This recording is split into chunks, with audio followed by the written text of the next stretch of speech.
Hello, buddy. Welcome back to the Tin Man Squirrel channel. I'm your host, Jeffrey Tin Man Taylor, and today I'm reading a chapter out of my North Carolina Ghosts and Legends book by Nancy Roberts. And this chapter is titled Bummer's Inn. Here's a little prologue.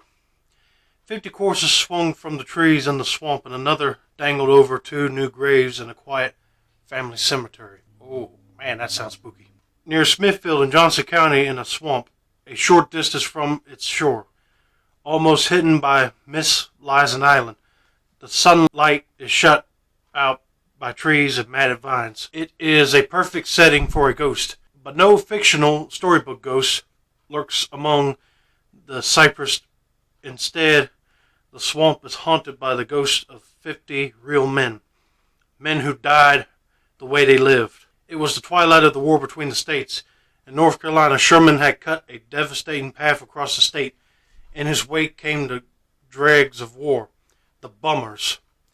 They were men who belonged to no army, stragglers and riffraff, who plundered and took what they pleased, because there was no law, no order, no force left to stop them. Sounds like modern-day bank robbers to me. The swamp today is much the same as it was that night during the 1860s.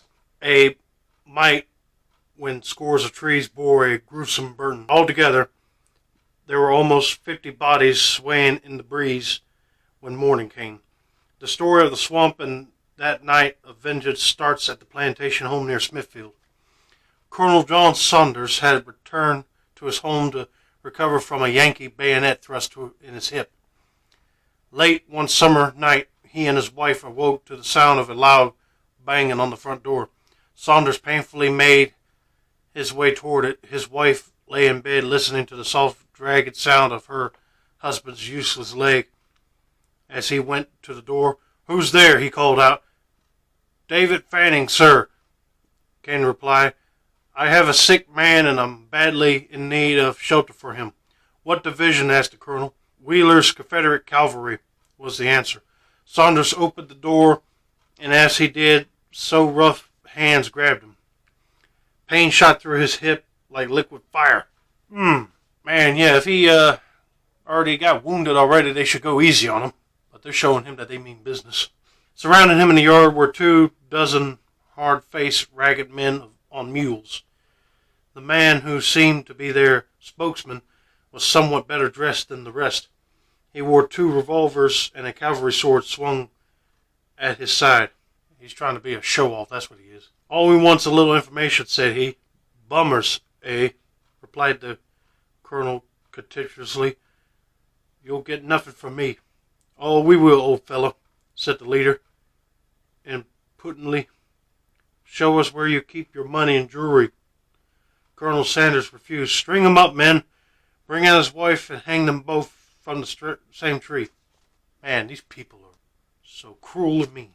But back in the day, it seemed like nobody didn't care like what side you were on, or you were just killing for pleasure. But that's just wrong.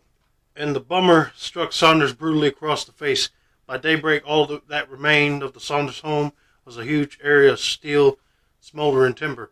Nearby, a single pig, which had escaped the plunderers, rooted in the ashes. Here's a picture of the swamp that they're probably going to go into to hide. Several weeks later, a young officer stood before his commander, General Joseph Wheeler. "Sir, I would ask permission to hunt down the bummers who murdered my parents," said Saunders, his eyes dark with pain. "I cannot direct you on a mission of personal revenge," replied Wheeler, "but this I will do. Take 20 men into Johnson County and do everything possible to rout bummers wherever you find them. They are important sources of supplies to Union troops in this section. You have my permission to go after them." Day and night, young Saunders and his men sought out bummers, shooting and hanging them as they went, but there were no sign of the group that they hoped to find. They were ready to return when word came that the Rance Mazingill plantation had been burned to the ground. Bummers were reportedly camped near the end of Devil's Racetrack, 8 miles below Smithfield. Oh boy, they're going to get him. They shouldn't have done that. Now these soldiers will be coming out for vengeance.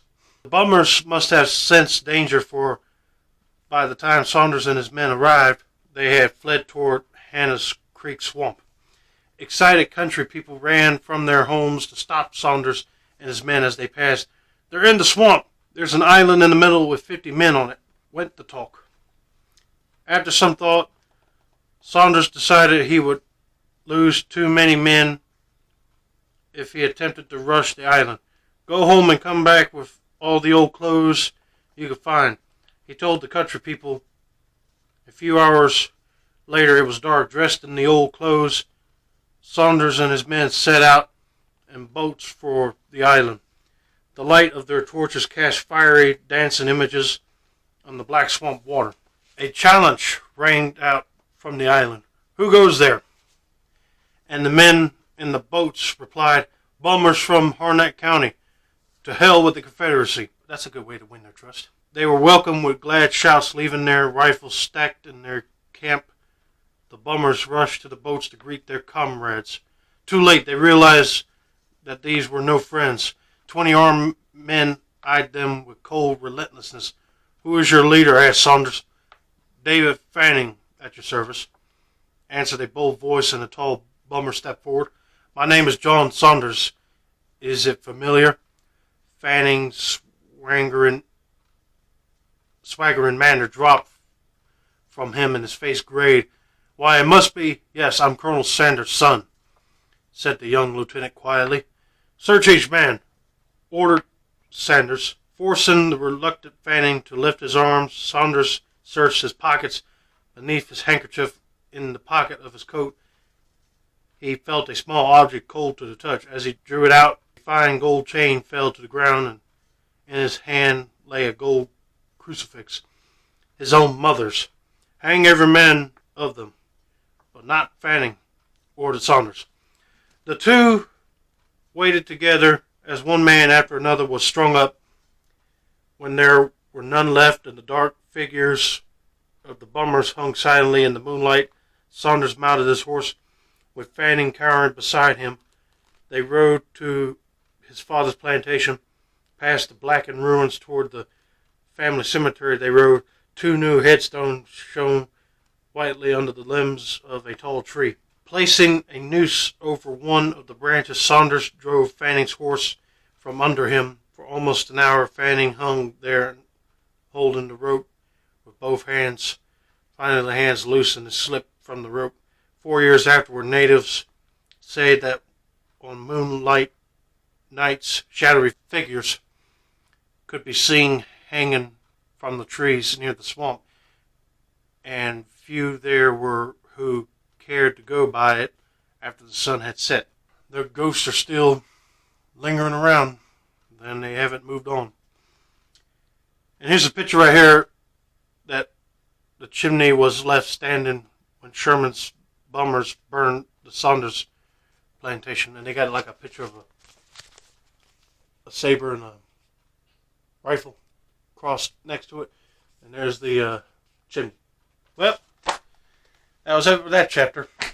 I figured every time you hear about a story that's related to Civil War era or any war, the ghosts are still going to be lingering. But anyway, I hope you guys enjoyed this video. Don't forget to like, subscribe, turn on post notifications for more book reading content like this.